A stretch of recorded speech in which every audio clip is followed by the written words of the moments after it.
Com apenas um dedo, você abre a porta do mundo para a informação verdadeira, objetiva e sem censura. Com apenas um dedo, você se junta a esse compromisso. Você vê o resultado de nosso trabalho, a sua nova visão do mundo. Mundial Telenotícias Brasil.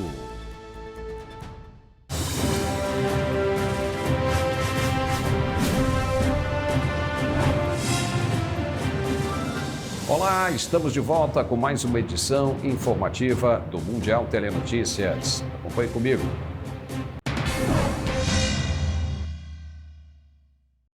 O presidente ucraniano Volodymyr Zelensky destituiu a procuradora-geral Irina Venediktova e o encarregado da Agência de Segurança do país, Ivan Bakanov.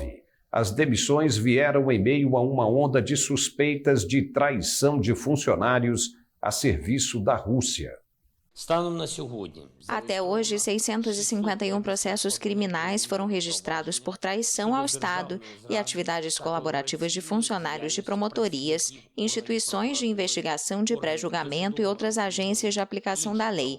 Em 198 processos criminais, pessoas relevantes foram notificadas de suspeita. Venediktova era encarregada de investigar as atrocidades cometidas contra civis durante a ocupação russa da cidade de Bucha, na periferia de Kiev. O presidente acrescentou que mais de 60 funcionários do Ministério Público e do Serviço de Segurança permaneceram no território ocupado e estão trabalhando contra a Ucrânia. O chefe de Estado prometeu que os casos serão investigados. Ministros das Relações Exteriores da União Europeia discutem novas sanções contra Moscou. O bloco busca pressionar a Rússia a liberar os portos ucranianos. Os ministros das Relações Exteriores avaliam em Bruxelas várias propostas, entre elas uma da Comissão Europeia, que recomenda proibir a compra de ouro da Rússia.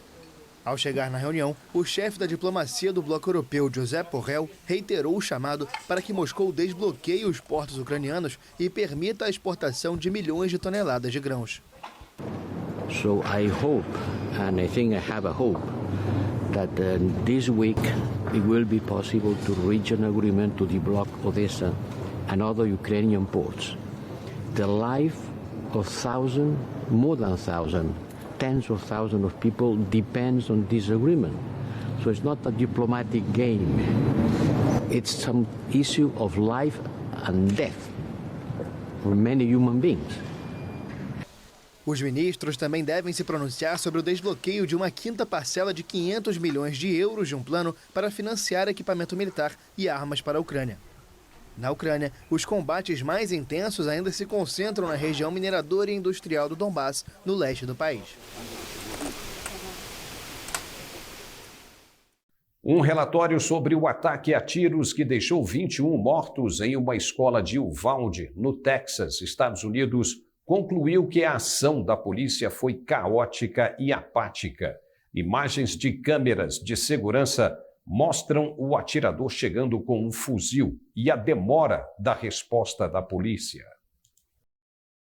Imagens das câmeras de segurança e presas às roupas de policiais que atuaram no ataque a tiros na escola Robb Elementary em 24 de maio aumentaram as críticas à ação policial no caso. É possível ver a chegada do atirador com um fuzil de assalto e, em seguida, a longa espera dos agentes em um corredor da instituição. Uma comissão parlamentar do Texas que investigou a atuação da polícia e das autoridades locais no ataque, que deixou 21 mortos, concluiu que houve uma situação caótica, falta de comando e policiais apáticos. With hindsight, we can say the Robb Elementary was not adequately prepared for the risk of a school shooter. The school's 5-foot fence was inadequate. Despite a policy of locked doors, there was a regrettable culture of non-compliance. In fact, all 3 exterior doors to the building were unlocked that day, and multiple interior doors were not secured the day of the shooting. De acordo com o relatório, os agentes das forças de ordem que participaram da operação não respeitaram sua formação e não puseram a vida das vítimas inocentes acima de sua própria segurança. Desde a chegada dos primeiros agentes até a morte do atirador, passaram-se 73 minutos. O informe diz que esta é uma demora inaceitável devido a uma falta de comando que poderia ter contribuído para a perda de vidas. O socorro aos feridos também teria sido lento. O narcotraficante histórico mexicano Rafael Caro Quintero, um dos 10 mais procurados pelos Estados Unidos, acusado pela morte do agente da DEA, Enrique Kiki Camarena, em 1985, foi capturado no México. A informação foi confirmada pela Marinha Mexicana.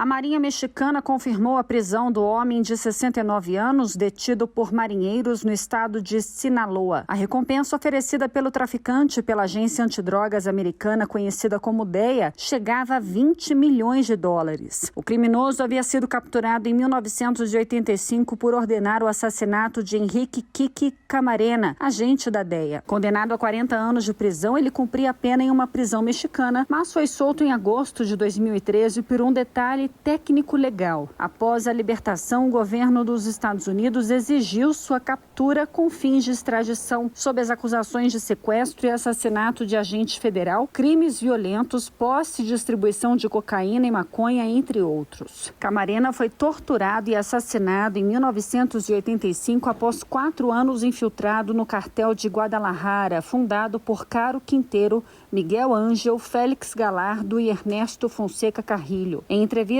ao semanário Processo, em 2016, enquanto estava foragido, Caro Quintero negou ter ordenado o assassinato do agente americano. Na época, o antigo líder do extinto cartel também disse que depois de vários anos no tráfico de drogas, só queria viver em paz. Uma das designers de bolsas mais exclusivas do mundo enfrenta a Justiça dos Estados Unidos pelo envio ilegal de acessórios. A colombiana, que tem Salma Hayek, Britney Spears e Victoria Beckham como clientes, pode pegar até 25 anos de prisão em caso de condenação. A colombiana Nancy Gonzalez, renomada designer de carteiras e bolsas de pele de réptil, pode ter que trocar suas elegantes boutiques por uma cadeia nos Estados Unidos por enviar ilegalmente seus acessórios para o país. Gonzalez, cujos produtos são vendidos em lojas de Nova York, Moscou, Milão, Seul, Toronto e Taiwan, foi detida na cidade colombiana de Cali em 7 de julho durante uma busca policial em sua residência.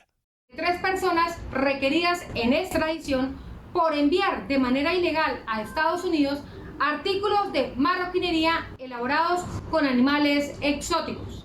De acordo com a acusação, a designer pagou viagens de avião para Nova York, Nova Jersey e Miami para que vários viajantes carregassem os produtos em sua bagagem pessoal, ignorando as autorizações de negócios. A estilista de 77 anos aguarda seu processo de extradição em Bogotá.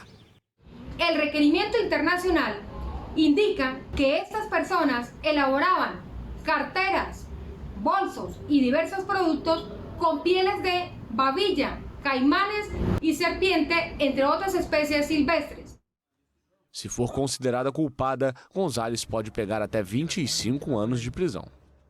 Al parecer, contactaban a ciudadanos del Valle del Cauca y de esta manera procedían a organizar y reportar como si fueran obsequios para ir a los Estados Unidos. Supuestamente salían sin los permisos de las autoridades ambientales. Mais de 300 boutiques de luxo expõem os produtos de Gonzalez há 2 décadas. Seus clientes incluem Salma Hayek, Britney Spears e Victoria Beckham. Vários países se mobilizam contra o aumento de casos de varíola do macaco. Os Estados Unidos abriram centros de vacinação em massa e a União Europeia anunciou a compra de mais doses do imunizante. O Departamento de Saúde da cidade de Nova York abriu 3 centros de vacinação em massa contra a varíola do macaco. No primeiro dia de aplicação, no domingo, a procura foi maior do que o esperado. But as you can see, 9,200 appointments went in about 7 minutes. So demand is significant. We think we have the technology now to manage that demand, but at the end of the day, it's about supply. A maior parte dos agendamentos é feito pela internet, enquanto uma pequena porcentagem das vacinas é reservada para os que não têm acesso à rede. Nova York, que tem mais de 8 milhões de habitantes, viu as contaminações dispararem na semana passada. Nesta segunda-feira, a Comissão Europeia anunciou a compra de 54.530 doses adicionais da vacina contra a varíola do macaco. Com esta nova compra, o número de doses para o bloco passa de 163 mil. A UE tem um contrato com o laboratório dinamarquês Bavarian Nordic. A Europa é a região mais afetada do mundo pela varíola do macaco, com mais de 7 mil casos confirmados em 14 de julho, segundo dados do Centro Europeu de Prevenção e Controle de Doenças. O Comitê de Emergência da OMS deve se reunir na quinta-feira para determinar como controlar o surto. Um estudo aponta que o desmatamento no Brasil aumentou 20,1% em 2021 e, de acordo com os números, a área desmatada em todos os biomas é quase do tamanho do estado do Rio de Janeiro. É o que aponta um relatório independente publicado nesta segunda-feira pela plataforma colaborativa MapBiomas, que coleta dados de diferentes sistemas de mapeamento por satélite. Estima-se que no ano passado a Amazônia perdeu 18 árvores por segundo. Do total da área desmatada em 2021, 59% se concentrou na Amazônia, seguida pelo Cerrado, que respondeu por 30,2% da área explorada, pela Caatinga com 7%, Mata Atlântica com 1,8% e pelo Pantanal com 1,7%. A agropecuária continua sendo o principal vetor de pressão do desmatamento, respondendo por quase 97% da área desmatada. No estado do Pará, a mineração ilegal também foi um vetor expressivo, segundo a MapBiomas. E depois do intervalo, voltamos com mais informações. Até já. Quando você precisa saber rapidamente o que está acontecendo nos lugares mais remotos do planeta, só existe um lugar em sua própria língua. Mundial Telenotícias Brasil. Sua nova visão do mundo.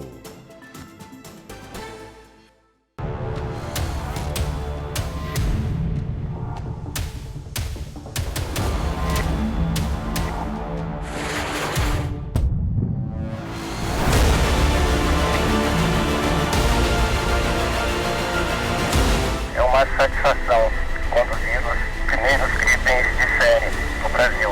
Senta porra, Brasil!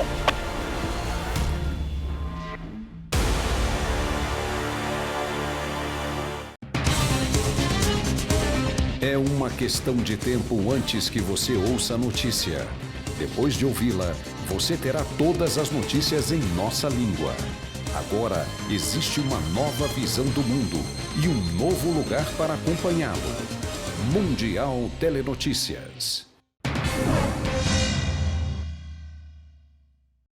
O governo e as comunidades indígenas do Panamá anunciaram que chegaram a um acordo para abaixar ainda mais o preço da gasolina. Autoridades buscam agora desocupar parte das estradas que os manifestantes mantinham bloqueadas. A presidência anunciou que o preço do galão de gasolina vai passar a custar 3,30 dólares para todo o país, em um acordo firmado em um local da Igreja Católica no distrito de San Félix, província de Chiriquí. O acordo vai durar por 3 meses renováveis e também contempla a manutenção das negociações sobre a cesta básica e remédios. Apesar da liberação de parte das estradas no oeste do país, a maioria dos protestos se concentra na via Pan-Americana, perto da capital. As organizações populares criticaram um acordo parcial com os indígenas e rejeitaram liberar as vias até que se consigam acordos para diminuir os preços de cerca de 40 produtos, além de remédios. O presidente interino do Sri Lanka renovou nesta segunda-feira o estado de emergência no país antes da eleição parlamentar para nomear o novo chefe de Estado. Ranil Wickremesinghe se tornou o presidente interino depois da renúncia de Gotabaya Rajapaksa e é um dos principais candidatos para as eleições. O estado de emergência permite que as tropas prendam suspeitos e que o presidente adote regulamentos que anulem as leis existentes para lidar com qualquer revolta popular. A polícia e o exército reforçaram a segurança antes da votação de quarta para eleger um presidente até o final do mandato, em novembro de 2024. O atual premier, que já ocupou o cargo de primeiro-ministro 6 vezes, tem o apoio do partido de Rajapaksa para manter a posição de presidente interino. Depois de meses de protestos pela pior crise econômica e política da história do país, manifestantes invadiram o palácio do governo e forçaram a renúncia do presidente. A crise levou ao não pagamento da dívida externa do Sri Lanka de 51 bilhões de dólares. O país está em negociações com o Fundo Monetário Internacional para um acordo de resgate. No Haiti, pelo menos 234 pessoas morreram ou ficaram feridas em 4 dias de violência entre gangues em Cité Soleil. A área é a mais pobre da região metropolitana de Porto Príncipe. O porta-voz do Alto Comissariado da ONU para os Direitos Humanos, Jeremy Lawrence, afirmou que a maioria das vítimas não está diretamente vinculada às gangues, mas foi alvo de seus membros. A organização também recebeu novas denúncias de violência sexual. De acordo com a ONU, 934 assassinatos, 684 feridos e 680 sequestros foram registrados no período entre janeiro e o fim de junho de 2022. Um relatório anterior da ONG Rede Nacional de Defesa dos Direitos Humanos estima o número de mortos em 89, além de 74 feridos e 16 desaparecidos. Desde sexta-feira, disparos de armas automáticas são ouvidos durante todo o dia em Cité Soleil, onde 2 facções se enfrentam. Com poucos homens e recursos, a polícia local não intervém. E pelo menos 18 mulheres morreram e dezenas estão desaparecidas ainda após um naufrágio no Paquistão. A bordo do barco superlotado era realizada uma festa de casamento. A tragédia aconteceu nesta segunda-feira na província de Punjab, no Paquistão. De acordo com as autoridades locais, a embarcação transportava cerca de 100 integrantes de uma família em uma procissão de casamento entre os vilarejos de Mashka e Kahor. As viagens de barco são comuns em áreas rurais do Paquistão por serem mais acessíveis do que o transporte em carros por estradas distantes e mal conservadas. Mas as mulheres não costumam ser encorajadas a aprender a nadar no país, onde hábitos conservadores ainda governam parte do comportamento público. Isso explica por que as vítimas do naufrágio desta segunda eram mulheres, já que os homens que estavam a bordo no momento do acidente conseguiram nadar. Vários países da Europa Ocidental, entre eles França e Espanha, continuam lutando contra devastadores incêndios florestais. A situação foi deflagrada por uma onda de calor que pode bater recordes de temperatura nos próximos dias. Segundo os cientistas, existe uma relação direta entre as ondas de calor e a mudança climática, já que as emissões de gases de efeito estufa aumentam sua intensidade, duração e frequência. Na Espanha, cerca de 20 incêndios florestais ainda estavam ativos e fora de controle em diferentes pontos do país, do sul ao norte.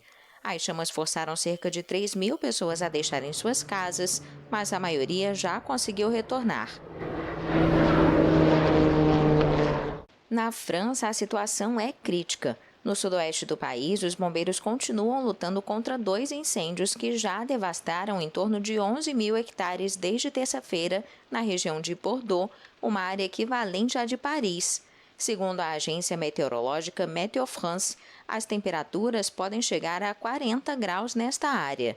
No domingo, 51 departamentos estavam sob vigilância laranja, 15 sob a vermelha, a mais alta, devido à escalada dos termômetros.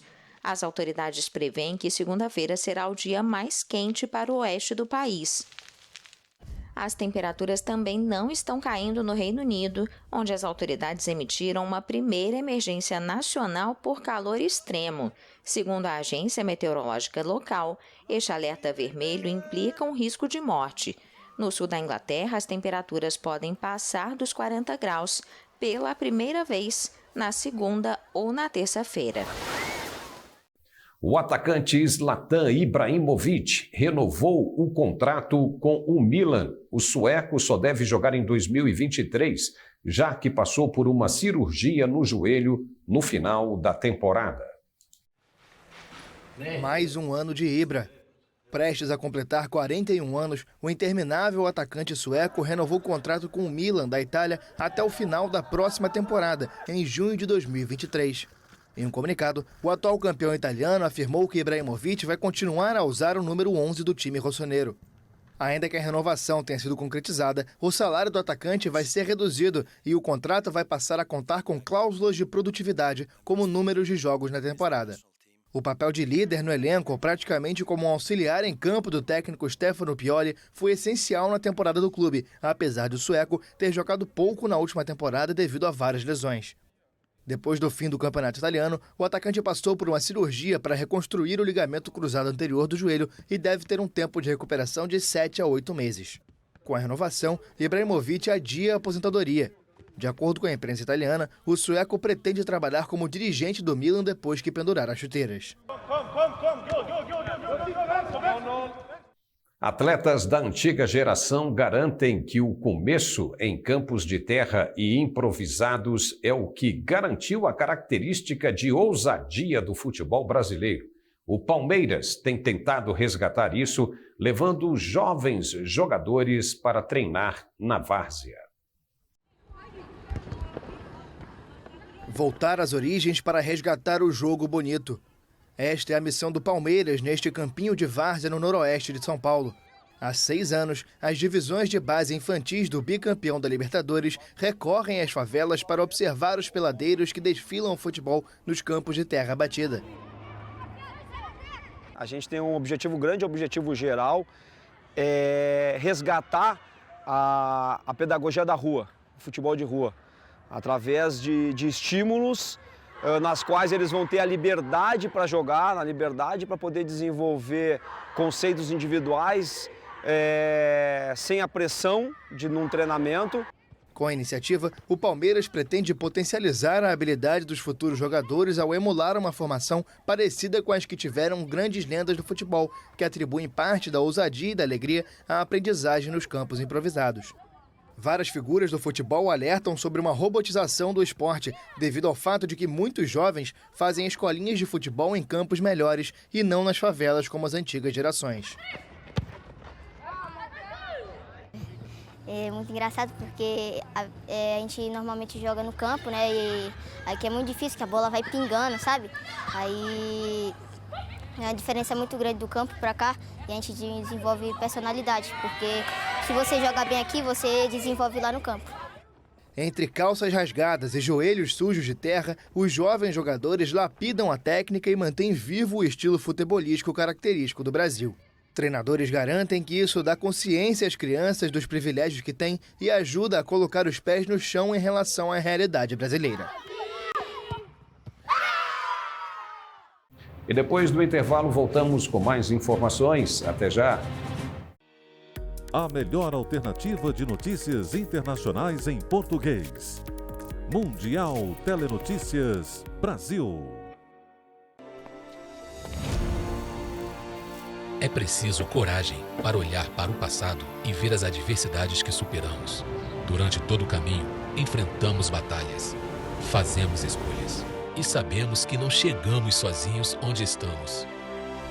A Marinha está repleta de grandes heróis que inspiram novas histórias.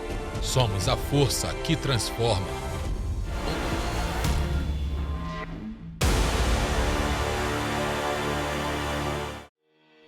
Agora existe uma nova visão do mundo e um novo lugar para acompanhá-lo. Mundial Telenotícias.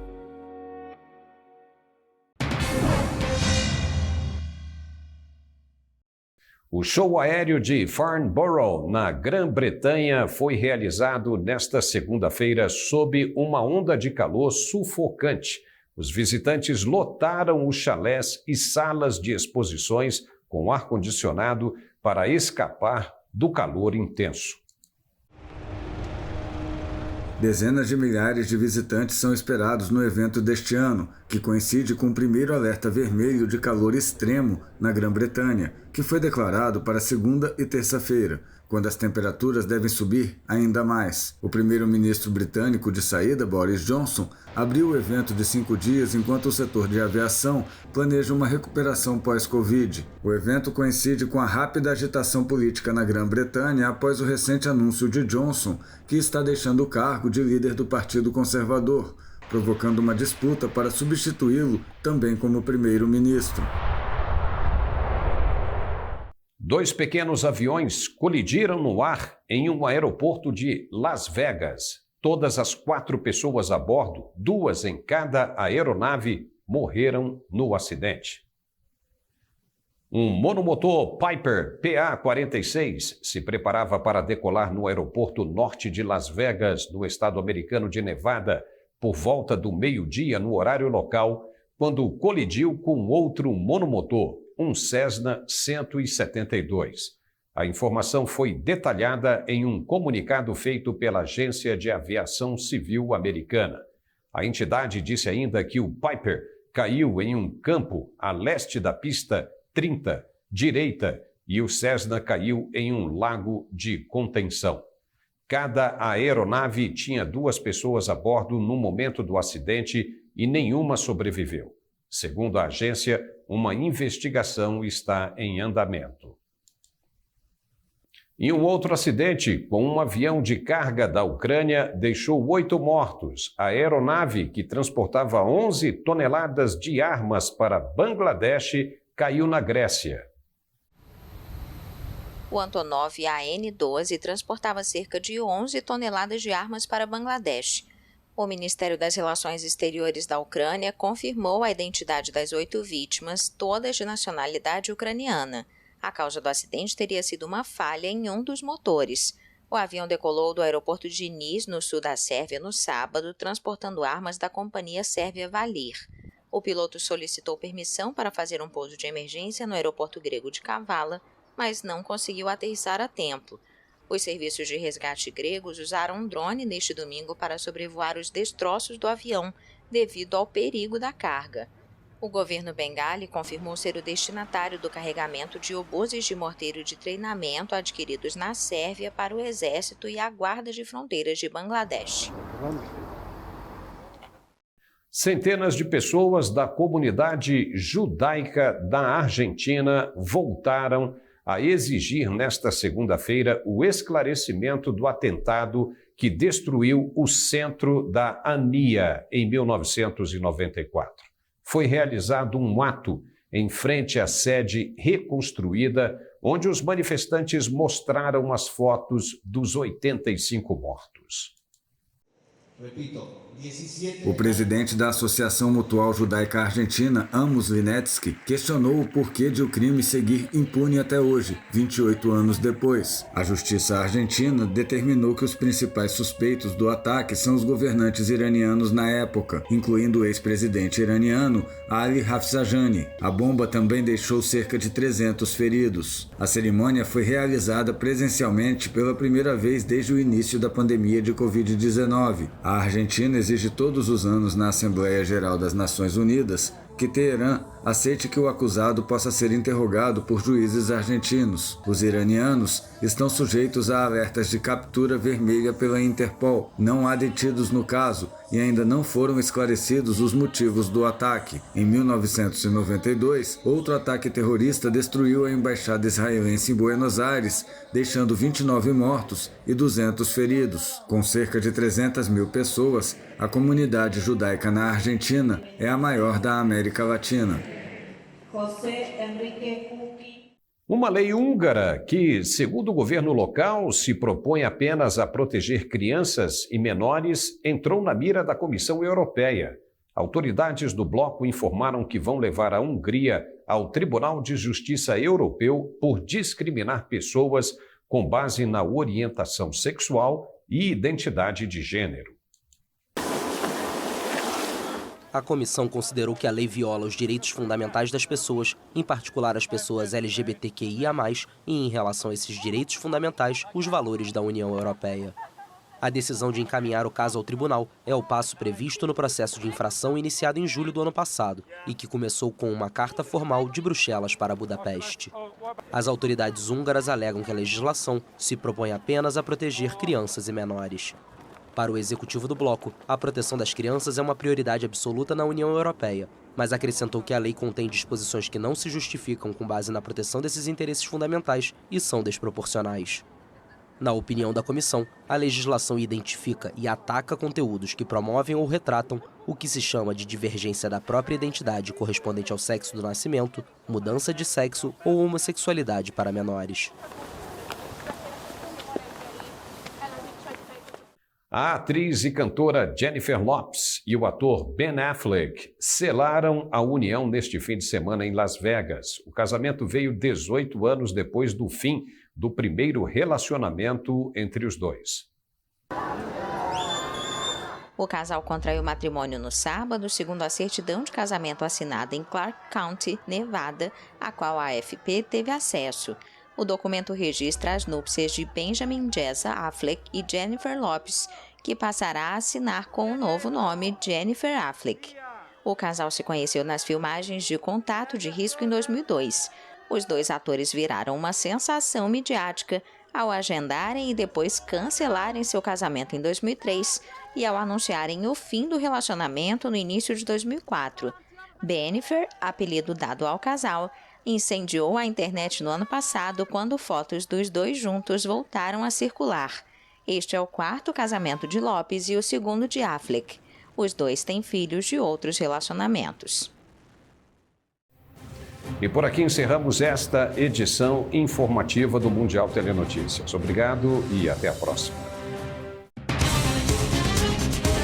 É uma questão de tempo antes que você ouça a notícia. Depois de ouvi-la, você terá todas as notícias em nossa língua.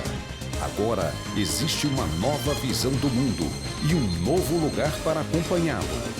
Mundial Telenotícias.